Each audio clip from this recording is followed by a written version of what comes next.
Last week we were talking about the fact that self-confidence, self-esteem, self-improvement were semantical faux pas, inappropriate phraseologies. And the reason for that was that self implies singularity, a single term, I, my, you, and what have you. And that's really not true. That everyone on the planet has a mind that's trichotomous in nature.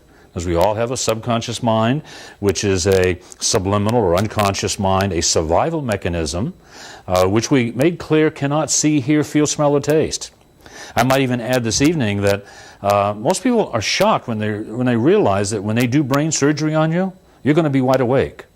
Did you know that? And they'll probably put you to sleep breaking through the cranium. I bet that's smarts, you know. But once they've gone into the brain, then they're going to wake you up. And they'll ask you questions and show you shapes and forms. And it seems like, oh, how could you possibly endure that? Well, does that hurt? No. So in other words, there's no nerve endings in the brain. And so they're able to do that. Now, the subconscious mind, as a storehouse of information, can't see, hear, feel, smell, or taste. It's totally dependent upon your conscious mind, the interpretive mind, all right, to be able to do that for it. And you know, it's rather odd sometimes that the conscious mind can even misperceive an experience. Now, something happens and you misunderstand what's really happening, but now it's a part of your reality based on that perception. It's fascinating. Now, this is totally dependent upon your conscious mind. Your conscious mind is your intellect, your cognitive ability, and should be in command of the direction your life is taking. This, however, of course, is all influenced by our consciences. And by the way, conscience is an interesting thing. Because of conscience that existed or seemingly existed in all mammals, and especially humans, caused Darwin to say this means somehow there had to be a cause for all of this, and he capitalized cause. He deified it. Now, Darwin was not an atheist. He might have been an agnostic because he didn't know, but he had a sense that there was an orchestration, a magnificent orderliness, a source, you know what I mean? In other words, and so he capitalized cause. It's kind of fascinating. That's our conscience. Now, we talked about how joining three people together and letting them or making them exist 90 days together would be pretty stressful for most of us, and that there would be a lot of difficulties, but we would adapt to it. We'd live through it. And that's essentially what's happened in our mind. And now we have learned somehow to kind of let these things have their way with us, and the subconscious, since it's a survival mechanism, has usually won.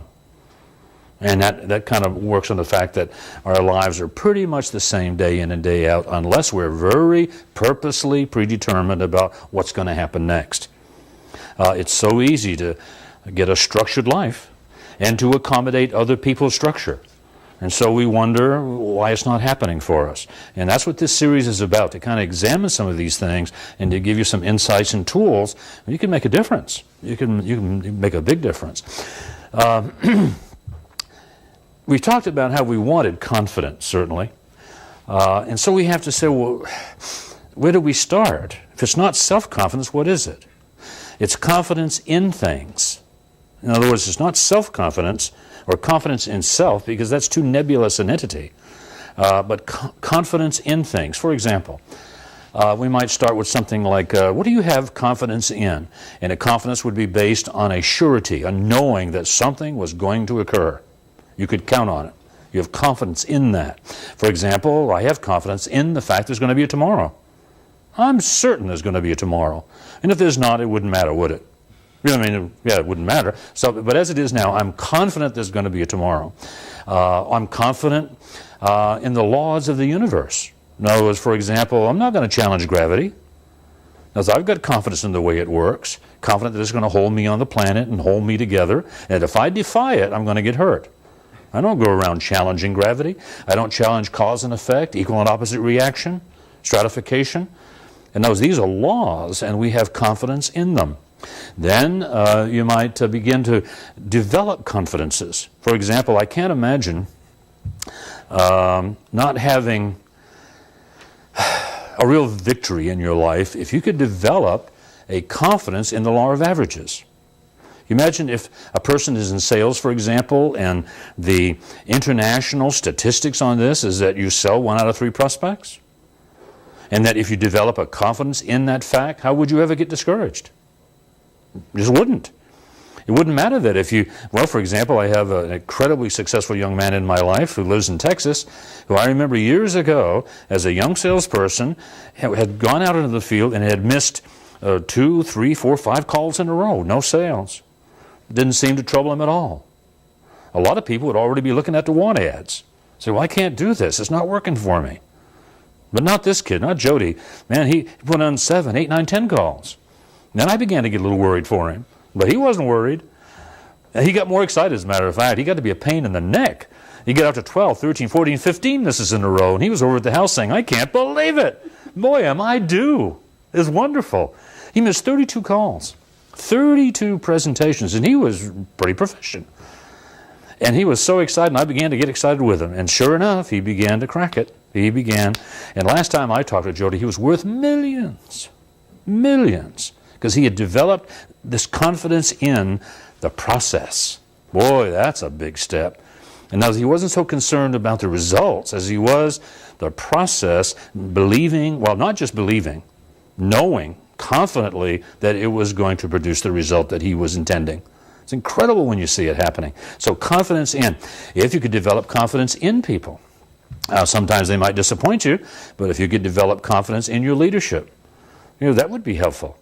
I'll tell you one thing you can have confidence in. Boy, this is one of those solid ones, the practice process. Now, if you just develop a confidence in the practice process, what that means is that if you practice something, you're going to get better. Always. You always have, therefore, why wouldn't you think you always will? I say you always have because everything you do well now, everything you do well, you started pretty badly. That flies right in the face of these kinds of things where it says, well, if something is worth doing, it's worth doing well. Stop saying that to people. That's not good counsel. Seems like it is on the surface, but if a person can't do it well, they may not do it. May not even try. I've seen that all my life. We've got to start telling ourselves and each other that if something is worth doing, it's worth starting. Badly if necessary, but it's worth starting. Practicing, if you would. Because practicing, you got permission to be clumsy, inept, and inadequate. And if there's people involved, even inappropriate sometimes, you can always pull back. You can apologize if you go too far. Yeah, but you're practicing. And so the premise is you're stretching and testing yourself. And the promise is you're going to get better. But have confidence in that. Can you see that might make a difference? Develop a confidence in designing a life. Designing. Predetermine your activities. And then keep a record and see how that stacks up. And you're going to develop a confidence in that after a while. It's inevitable. It always works. It's nice to find things that always work. And they do. It's not easy. We were talking during the last show. In fact, after the show was over, we were visiting about how it's so easy to hear this and go, wow, this is good stuff. Then the show was over and you turn and say, hey, honey, is supper ready? You're back into the status quo again. You know what I mean? Rather than getting a piece of paper and start a design. You know what I mean? Yeah, that's what's important. I've had people say, hey, can you come over to the show tonight? And say, well, no, I'm going to play cards. They've done that before. Come see, here. Anyway, I could go on and on about that. Developing confidence. There's one confidence that I really want you to work on. The relationship. The confidence in the relationship with your genie. With your genie. Let's go to the next page. And what I want to do is to set this down because it might be that you could refer to it. I'm going to set it right there. Confidence in your genie. Now, we all know what a genie is. We've seen the movies and the TV show and read the books. What does a genie do? Well, it gives us what we want. It asks us for 3 wishes and it grants them. Is it powerful? Oh, incredible. Incredibly powerful. Is it our master? No. It's supposed to be our servant, right? As we rub the lamp and it's supposed to give us what we want. Don't have my lamp with me tonight, but I have a lamp. I can't believe I didn't bring this, but I have this genie lamp that I bring around to seminars and say, hey, what do you do to get the genie out? And people will rub on it and people will stroke it and what have you. And all these years they've never stroked it right. Never stroked it the right way. You know, imagine if you would. I'm going to imagine this is a lamp. Okay, we're sitting here, and what will happen is that you hand it to someone and say, "Get the genie out of there," and they'll go, you know, and everybody's tentative, by the way. Everybody. I've never had very many people go, you know, they're not confident in it, but they do this, and sometimes they do this, and sometimes they do this, and sometimes they do silly things like lifting the lid, but it's always tentative, if you notice. Yeah, they're not confident about it. And I said, well, that's all well and good, but it's not the way it works. See, they do it this way, or they stroke it this way, typically. And so I say, here's the thing. To make the genie come out of the bottle and really make your life, okay? What you have to do is you got to take a moment and think, okay, and stroke it that way. You see the difference? It's the natural thing to do is to stroke it this way. Just as a matter of fact, every time I do this, I have to really get conscious. Otherwise, I find myself doing it that way. In other words, you got to take a moment just before you do it and say, okay, what am I about to do here? Okay, and I stroke it this way. All right. Now, let's imagine if you were a genie in the bottle, and people have been doing this all your life. And this genie's huddled over in the corner and not doing a thing, and you're wondering why. You know what I mean? And finally, it's able to communicate with you and say, well, why should I do your bidding? You've been rubbing me the wrong way all these years. You've heard that expression, I'm sure. Or can you imagine a poor genie who's been in the bottle and you've been doing this? See, this looks like a good stroke, but then you erase it. And a good stroke, and then you erase it. Yeah, and the poor genie's in there and goes, what? He was back and forth, and pretty soon it yells out, if you don't stop doing that, I'm going to come out and make you give me 3 wishes. And that's what's happened. That's what's happened to most of us. The genie is dominating. It's fascinating. See, if I tell you this is a way to stroke the lamp, when would you start stroking it that way? After dinner? Now. Oh, really? Yeah, what does that mean? Okay. The genie. We know that it's a servant mind. We know it's a servant mind. And the subconscious is supposed to be. It's supposed to be. Well, let's look at that. Let's say, for example, we just came into the chips, lots of money, and we build this magnificent home. It's this dream home we've always wanted, maybe 7,000 square feet. And it's got plenty of guest rooms, and it's beautifully furnished, and we've got a private pool, and we got sauna, we got a tennis court. I mean, it's anything you wanted, it's there. I mean, it's magnificent. You move in, and you and your family just, oh, what a joy. And you enjoy it over the weekend and what have you. And then come Monday morning, it begins to creep in that you got a problem. You got a problem. It's going to take a lot of work, a lot of time and energy and what have you to keep the house up. If you go to work and go to school, the house is going to get neglected, and it's going to, you know, how long does it take to fall apart? I mean, boy, it goes bad quickly. But if you stay and take care of the house, then the job is going to suffer. So you say, well, pretty evident we're going to have a house person. And we've got to hire somebody to assist us in this. But we don't want a lot of turnover, so we're going to be real careful. We're going to have some CUDA preference test and what have you, and we're going to test these people, we're going to check their references, and we're going to find just the right person, and we're going to sign a contract. Lifetime contract. Can't be violated by any of us. She can't quit, and we can't fire her. And I use the female only because it slips out of me. It could be a man or a woman, doesn't matter. And so we interview and what have you, and finally, this pure delight appears. I mean, this is perfect. And so we cut the deal. Cut the deal. And then the following weekend, she moves in. Monday morning, all of a sudden, we realize we got another problem. We got ourselves a dominant servant. A dominant servant. In other words, she gets up in the morning and she's all crisp in her outfit, and she comes out and she says, Richard, I want a clear understanding from this point on. I want you up and out of your bed at 5:45 every morning. I make beds at 6:15 and I don't want body temperature in them. Do you understand? Yeah, and Lila, I'm going to do the cooking. I'll serve the meals. Dinner will be served at 6. No one is to be late. If they're late, they just are not going to sit down at my table. And they don't have no business going into my refrigerator because I'm all set up there for the next day.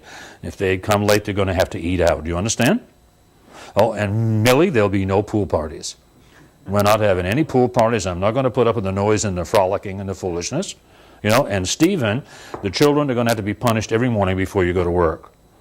I mean, you're going to stand them up against the wall, give them the what for, maybe a little switching to give them an idea of what they're going to get if they mess up. You understand? I mean, this is a dominant personality who's just taken over your life. Now, how tenable is that? That's what the subconscious has done to most of us. You're not going to do that. You're not going to do this. This is what we're going to do.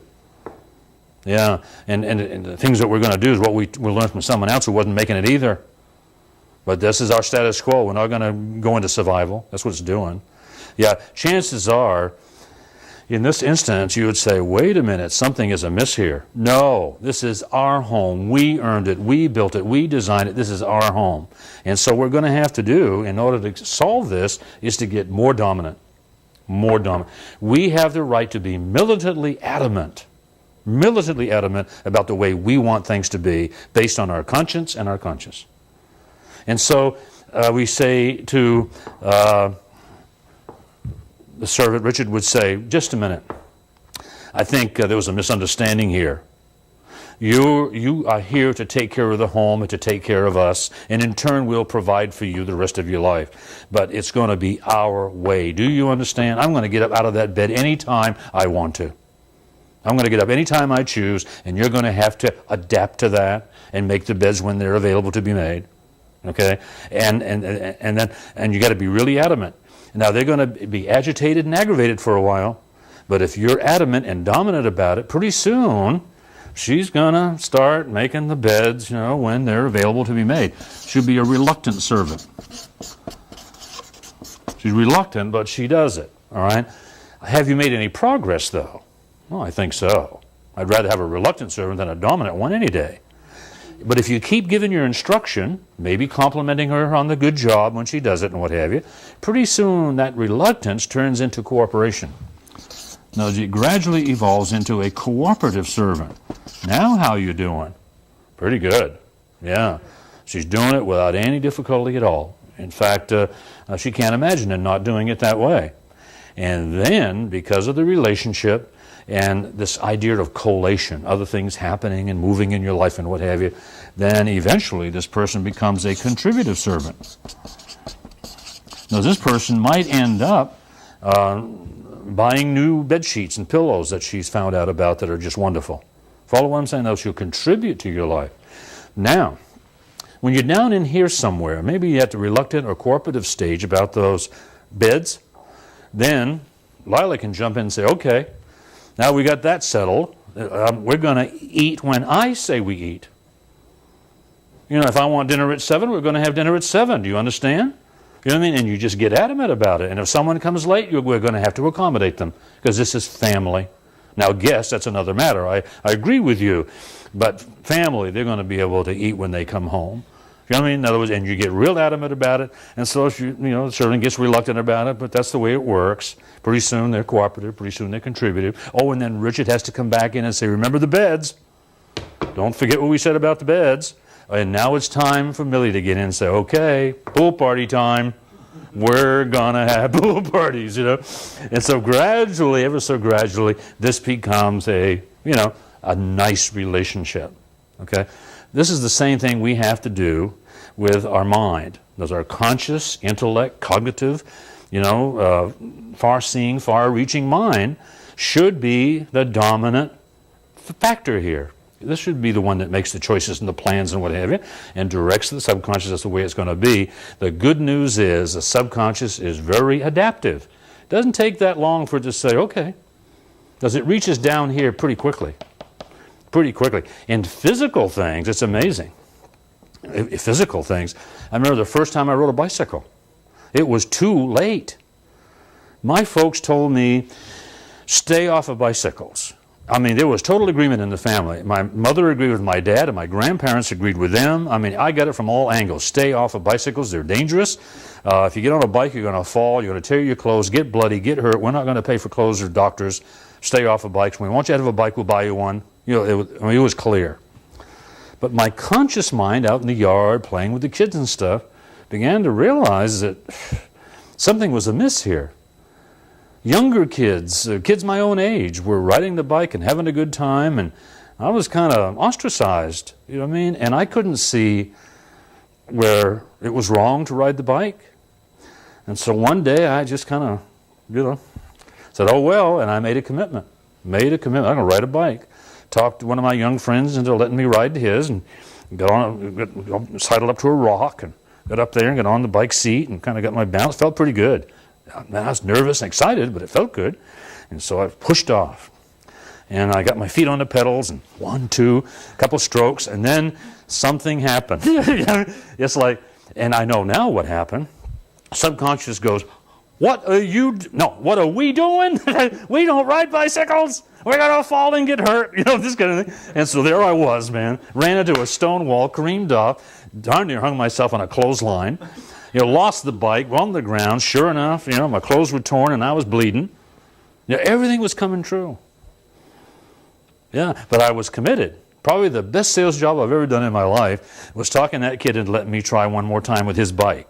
He didn't want me to, but I talked him into it, and I got up on that rock again, and and I pushed off, and I bet I got 10 or 12 strokes in, and then I kind of lost it, and I found that my legs were just long enough, thankfully, where I could, jump down on the ground because I forgot how to use the brakes. Dangerous, but I managed that for a while. But that afternoon,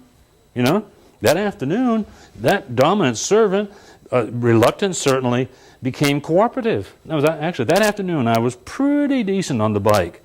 In a matter of a few days, it was contributing to my survival. Because coming to a near accident, what have you, I was able to turn the bike just exactly right. I knew when to hit the brakes. It was contributing to my continuance. Now, in socioeconomic things of emotion and feelings and what have you, it's a little more challenging. I must attest to that. When it comes to languaging and what have you, it's kind of like in a verbal industry. We'll say like in communicating or speaking or whatever it happens to be. For some reason, people don't want to copy. They want to find out a basic idea and then do it their way. Where in sports, everybody's copying. Like how many quarterbacks are there in the whole world of football? When you count all the professionals and all the college players in high school, junior high, little league, or, there's a lot of them. Sandlot, a lot of football players, a lot of quarterbacks. And none of them are throwing the ball underhand. None of them are wobbling it. They're all trying to do it, like John Elway. Isn't it John Elway? Yeah, I'm pretty sure. Isn't it? I don't know. Anyway, not a football fan. Or Troy Aikman. They all hold the ball the same way, and they're all trying to get it exactly right. In golf, I can line up 100 golfers and have them come in one at a time and show you how they hold the club to do a drive, and you'll be amazed how alike they are. They're all trying to do it like the big timers. Physical adaptation comes easier for us for some reason, but we could do the same thing in verbal communications. The student should always become better than the master, and will if they copy. Now, how do we do this? We know how we stroke the genie here, but how do we stroke the genie in here? Okay? We do that verbally and visually. This is how we stroke the genie. Now, we're running out of time this evening, but I'm going to give you a couple of ideas that we'll talk about this next show. And one of them was in 1957. I was in a terrible state in the business world. I was like 1,200th manager out of 1,500 managers internationally with Alcoa. Not a very good standing, and I was in the military, and I wanted to go full-time, but it wasn't a very good idea. I mean, to have that standing and that income and walk away from retirement and medical benefits and all that. And an acquaintance, not even a dear friend, took me to a store one day, recognizing my dilemma, and bought me two things. One was a recording, The Strangest Secret by Earl Nightingale, and I'll repeat that so you can write it down. The Strangest Secret by Earl Nightingale. And the other thing was a book called I Can by Dr. Ben Sweetland. Once again, I Can by Dr. Ben Sweetland. I read the material in that book and had some insights, a revelation or so, and I can tell you that 90 days later, I was #1 internationally with the same company. From 1200th position to #1 in 90 days.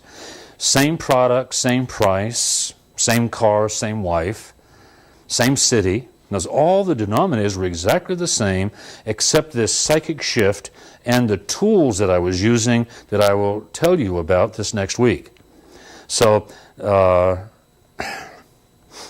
take command with your conscious mind and say, I don't care what, I'm going to listen to that. I mean, in other words, affix yourself to the idea that's coming up, and it has to make a difference.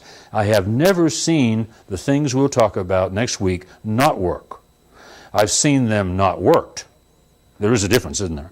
I've never seen them not work, but I've seen them not worked. Those people get these ideas and say, wow, and then they go back to their norms, living by rote.